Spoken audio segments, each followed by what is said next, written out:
आपका जो ग्राफ है इसके ऊपर ओ पॉइंट जो है ये जो 3 के बाद है 0 पॉइंट जो है ये आपको ओरिजिन कहलाता है। ठीक है, एक एक्स एक्सिस है एक वाई एक्सिस है। देखेंगे जिस जिस तरह आपके पास जो ऑप्शन आएंगे, ऑप्शन आ जा रहे हैं, फिर ए आया, बी आया, सी आया। अच्छा, ये प्रोडक्शन पॉसिबिलिटी कर्व हो गया, ये भी हो गया, ये भी हो गया। अच्छा जी, अब देखें, अब एबिलिटी कर्व है ना, ये एक तरह से आपकी इकोनॉमी की देखें, मैक्सिमम प्रोडक्शन को तो देखें, हमारे पास मैक्सिमम लिमिटेड रिसोर्सेज है ना, लिमिटेड रिसोर्सेज है, मैक्सिमम जितने भी यूनिट्स प्रोड्यूस कर सकते हैं हमने, हाँ प्रोडक्शन पॉसिबिलिटी कर्व में वो आ गए। अब प्रोडक्शन पॉसिबिलिटी कर्व जो है वो हमारे एक तरह से इकोनॉमिक ग्रोथ को भी रिप्रेजेंट करता है, जो कि जीडीपी कहलाती है। लेकिन जब हमारा जीडीपी इंक्रीज होता है तो हमारा प्रोडक्शन पॉसिबिलिटी कर्व एक और, अब तो हमारे पास ये रिसोर्सेज हैं, तब हमारे पास जीडीपी इंक्रीज होने का मतलब है जब हमारा जीडीपी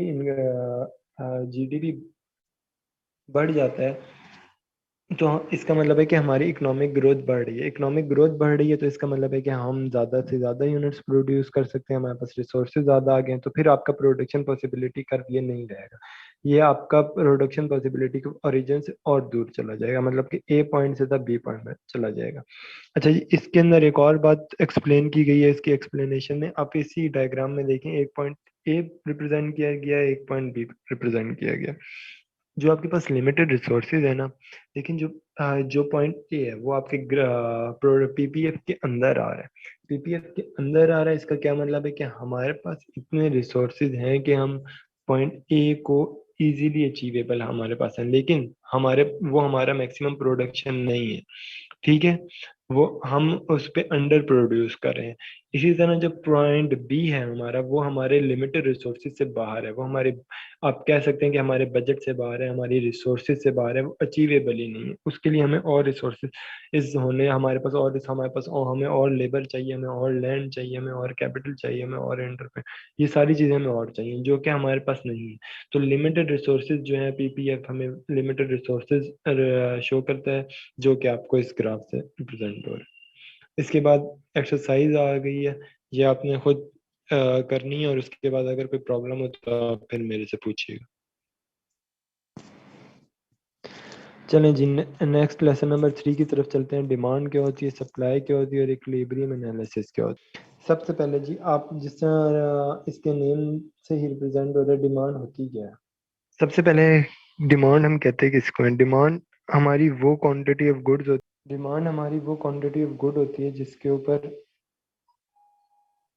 जो हमारा प्रोड्यूसर है वो विलिंग हो कोई भी चीज़ उस गिवन प्राइस के ऊपर, हमारा जो प्रोड्यूसर है वो उसको खरीदने के लिए तैयार। आपकी डेफिनेशन दी हुई होगी डिमांड की, ये दी हुई, demand is a quantity of good that buyer wishes to purchase at each conceivable price, मतलब कि आप जो उसकी मार्केट प्राइस है उस प्राइस के ऊपर जो आपका कंज्यूमर है, जो आपका बायर है, वो उस प्राइस के ऊपर उस प्राइस के ऊपर कितनी क्वांटिटी खरीदना चाह रहा है, वही वही आपकी उस चीज़ की डिमांड होगी।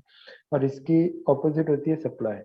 सप्लाई क्या चीज़ होती है, देखें, एक मार्केट प्राइस है, उस प्राइस के ऊपर जो आपका सप्लायर है, जो आपका प्रोड्यूसर है बनाने वाला, वो उस प्राइस पे कितनी क्वांटिटी ऑफ गुड्स बेचना चाह रहा है, तो ये आपकी सप्लाई हो जाएगी।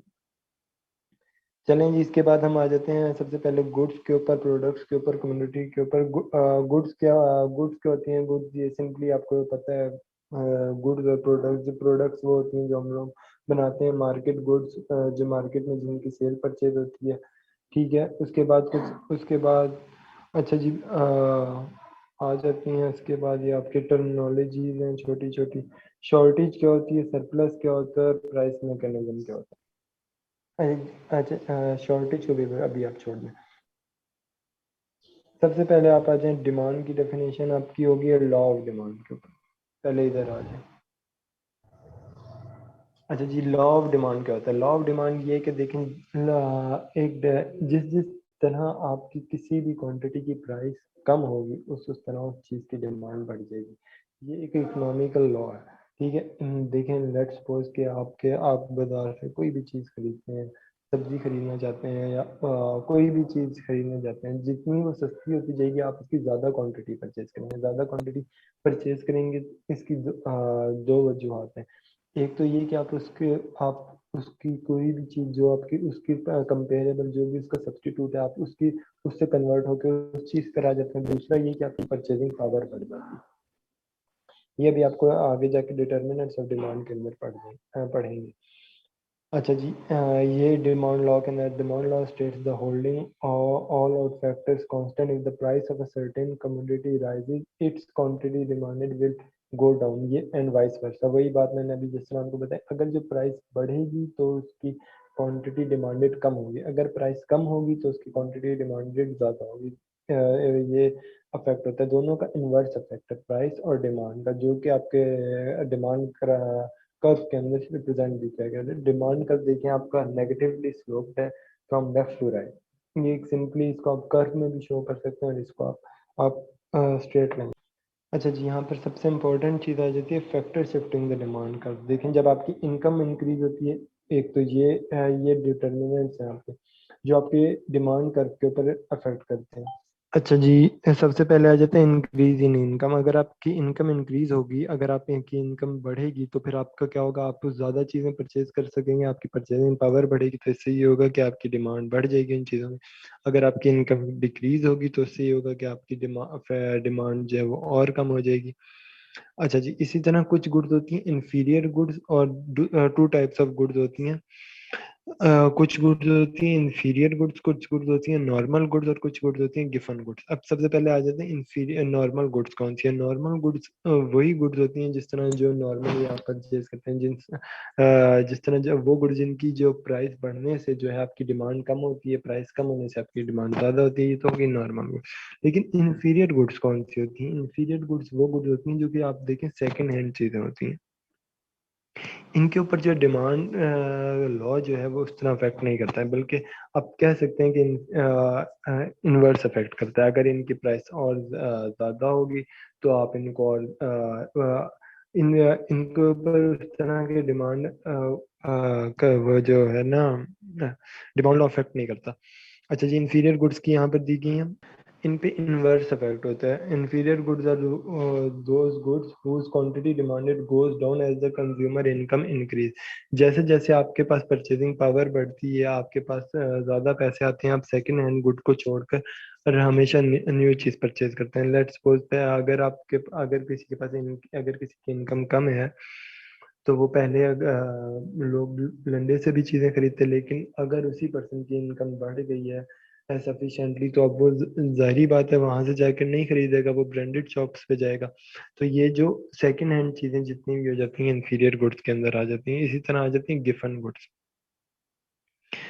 ये एक सब कैटेगरी है इंफीरियर गुड्स की। लेकिन इनके इन गिफन गुड्स के ऊपर भी जो है वो डिमांड लॉ जो है वो अप्लाई नहीं होता। अब गिफन गुड्स कौन सी है, एक बिल्कुल अलग टॉपिक है। अभी आप यहीं बढ़ा देता हूँ। देखिए जी, गिफन गुड्स वो गुड्स होती हैं इनके ऊपर भी जो डिमांड लॉ ऑफ डिमांड है वो इन्वर्स अफेक्ट करता है। अगर जो है इनकी इन्वर्स अफेक्ट क्यों क्यों करता है, इसके भी आगे दो इफेक्ट हैं। इसके दो इफेक्ट होते हैं, एक इनकम इफेक्ट होता है, एक सब्सटीट्यूशन इफेक्ट होता है। लेट्स सपोज कि कोई गरीब सा बंदा है, ठीक है। अब वो गरीब सा बंदा जो है हफ्ते में एक दिन जो है वो खाता था जी, हफ्ते में एक दिन वो खाता था जी गोश्त, और बाकी दिन वो खाता था सब्जी, ठीक है। आवाज आ रही है नहीं? इसमें आप लोगों को एग्जांपल दें, इसमें से समझा रहा हूँ गिफन गुड्स, ये याद रखिएगा, ये बहुत इंपॉर्टेंट है। इधर है गिफन गुड्स। लेट्स सपोज के कोई गरीब सा बंदा है, वो हफ्ते में एक दिन गोश्त खाता था और बाकी दिन वो जो है सब्जी वगैरह और उससे रोटी खाता था, ठीक है। अब देखें रोटी तो वो खाता था ना, तो हुआ क्या है कि जो आपकी आटे की कीमत है वो बढ़ गई है। तो आपकी लेट्स सपोज आपकी इसे आटे की कीमत बढ़ेगी तो आपकी ब्रेड प्राइस बढ़ जाएगी। अब जब ब्रेड प्राइस बढ़ेगी तो डिमांड ला के मुताबिक इसके ऊपर इन्वर्स इफेक्ट होना चाहिए कि प्राइस बढ़ी है तो इसकी डिमांड कम होनी चाहिए, उसको रोटी कम खानी चाहिए। लेकिन ऐसा नहीं होता। वो क्या करेगा, वो जो हफ्ते में एक दिन भी गोश्त खा रहा था वो गोश्त खाना कम कर देगा। क्योंकि ये होता क्यों है, आप अपनी बेसिक नेसेसिटी को नहीं छोड़ सकते। ये जितनी भी बेसिक नेसेसिटी की चीजें हैं, बेशक इनकी प्राइस बढ़ भी जाए, आप इनको छोड़ तो नहीं सकते ना, ठीक है। लेकिन गोश्त के बगैर फिर भी गुजारा हो सकता है, रोटी के बगैर गुजारा उस तरह नहीं हो सकता। तो ये सारी जितनी भी आपकी नेसेसिटी गुड्स हैं ये आपकी गिफन गुड्स के अंदर आ जाती हैं। तो होगा वो, देखें इसके ऊपर भी अब उल्टा इन्वर्स इफेक्ट हो रहा है डिमांड ला का। हालांकि हमने डिमांड ला के अंदर अभी पढ़ा है थोड़ी देर पहले कि अगर जब हमारी जो है वो प्राइस ज़्यादा होती है, जब हमारी प्राइस ज़्यादा होती है तो क्वांटिटी डिमांडेड कम होती है, जब प्राइस कम होती है तो क्वांटिटी डिमांडेड ज़्यादा होती है। लेकिन इस इफेक्ट में गिवन गुड्स के अंदर आप देखें कि जब उस प्राइस ब्रेड की ज़्यादा हुई तो उसकी डिमांड कम नहीं हुई, उसकी डिमांड और ज़्यादा हो गई। जो बंदा पहले गोश्त के ऊपर पैसे लगा रहा था वो अब उसने वो चीज़ छोड़ दी है, लेकिन वो अपनी नेसेसिटी और ज़्यादा कंज्यूम करने लगी। तो ये चीज़ें ये एक बहुत अच्छी एग्जाम्पल है गिवन गुड्स की। इसके बाद अब आप अपनी उसमें से भी गो थ्रू कर लीजिए। अच्छा जी, और इसमें आगे, अच्छा इसके आगे आगे इनकम इफेक्ट के हम इसके डिटर्मिनेंट्स पढ़ रहे थे। अच्छा जी, price increase in the price of substitute. Substitute कौन सी गुड्स होती हैं? सबसे पहले सब्सटीट्यूट गुड्स वो गुड्स होती हैं जिस तरह कोक और पेप्सी है, ये दोनों एक दूसरे के सब्सटीट्यूट हैं। एक ही टाइम में आप कोक और पेप्सी दोनों कंज्यूम नहीं कर सकते, या फिर आप उस कोक कंज्यूम करेंगे या फिर आप पेप्सी कंज्यूम करेंगे। इसी तरह दो गुड्स, वो गुड्स जो एक साथ कंज्यूम की जाती हैं वो कहते हैं कॉम्प्लीमेंट्री गुड्स। ठीक है, लेट्स सपोज कॉम्प्लीमेंट्री गुड्स की मैं आपको क्या एग्जांपल दूं? कार एंड पेट्रोल दोनों कॉम्प्लीमेंट्री हैं, गाड़ी पेट्रोल के बगैर नहीं चलेगी। ठीक है, तो अगर इसी तरह सब्सटीट्यूट गुड, अब हम देखना है कि इंक्रीज सब्सटीट्यूट गुड्स की प्राइस का क्या इफेक्ट होता है और कॉम्प्लीमेंट गुड्स का। प्राइस ऑफ सब्सटीट्यूट इंक्रीज हुई, price of substitute good, let's suppose substitute good, आप दोनों में से कोई एक याद रखिएगा। सब्सटीट्यूट गुड वो गुड्स होती हैं जिनमें से आप दोनों में से कोई एक यूज करते हैं, एक दूसरे का सब्सटीट्यूट होती हैं, रद्दो बदल होती हैं एक दूसरे का। पेप्सी की प्राइस बढ़ गई, क्या आप वो कंज्यूम करेंगे? नहीं, आप किसकी तरफ जाएंगे? आप जो है कोक की तरफ जाएंगे।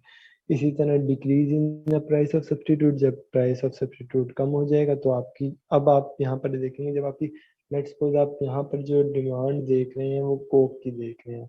अब यहाँ पर प्राइस ऑफ कोक जो है, जो कि उसका सबसे पेप्सी जो कि कोक का सब्सटीट्यूट है, वो कम हो गया। जब उसकी कम हो गई तो आपकी कोक की प्राइस वो क्या हो जाएगी? वो आपकी डिक्रीज हो जाएगी। इसी तरह कॉम्प्लीमेंट्री गुड्स वो गुड्स होती हैं जो कि एक दोनों एक साथ कंज्यूम होती हैं। लेट्स सपोज कि पेट्रोल की प्राइस बढ़ गई है, अब पेट्रोल की प्राइस बढ़ जाएगी तो आपके लिए गाड़ी अफोर्ड करना और मुश्किल हो जाएगा।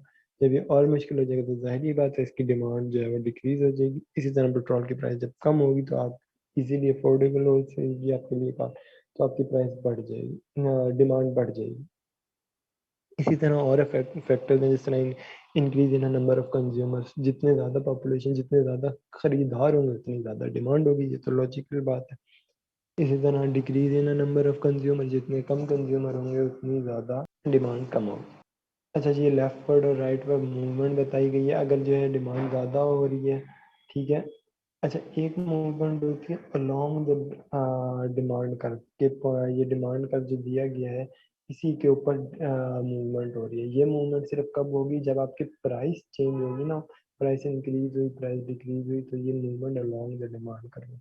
लेकिन अगर इनके अलावा ये जो बाकी फैक्टर हैं इनमें से कोई फैक्टर्स पे इंक्रीज या डिक्रीज आता है, ये जो ये दिए गए factor shifting the demand curve, तो इसके अलोंग द डिमांड का मूव नहीं करेगा, तो फिर वो लेफ्ट वर्ड मूव करेगा या राइट वर्ड मूव करेगा, जो कि यार यहाँ पर मूवमेंट दी गई। या इसके बाद सप्लाई हम कल पढ़ेंगे। लेकिन एक डिमांड होती है इंडिविजुअल डिमांड। इंडिविजुअल डिमांड क्या होती है कि किसी एक खास बंदे की डिमांड, किसी एक खास एंटिटी, लेकिन एक होती है मार्केट डिमांड। मार्केट डिमांड का मतलब है कि क्यूमुलेटिव तौर पे, मतलब कि सब लोगों की मिलकर जो डिमांड बनती है ना, अब किसी एक चीज़ की डिमांड जो है वो ओवरऑल जो चीज़ की डिमांड होगी वो उसकी मार्केट डिमांड। अगर किसी एक पर्सन की डिमांड आप पढ़ रहे हैं, किसी एक ऑर्गेनाइजेशन की डिमांड पढ़ रहे हैं, तो वो इंडिविजुअल डिमांड कहलाती है। लेकिन अगर आप ओवरऑल पिक्चर को देख रहे हैं, ओवरऑल डिमांड को देख रहे हैं, तो वो आपकी मार्केट डिमांड कहलाएगी किसी भी चीज़ की। उसके बाद लेसन 4 हम आज पढ़ें या कल ही कर लें? अभी आप यहाँ से गो थ्रू करें ना, शॉर्टेज और सरप्लस भी बता देता हूँ ये। लेकिन ये शॉर्ट, अगर आपकी मार्केट के अंदर डिमांड ज़्यादा है, कंज्यूमर ज़्यादा चीज़ें प्रोड्यूस करना चाह रहा है, लेकिन मार्केट के अंदर उतनी चीज़ें अवेलेबल ही नहीं है। लेट्स सपोज हम आइडिया तो ये कॉन्वेक्स शेप बनवा रहे हैं, और कॉन्वेक्स का मतलब है कि ओरिजिन से दूर जाता जा रहा है।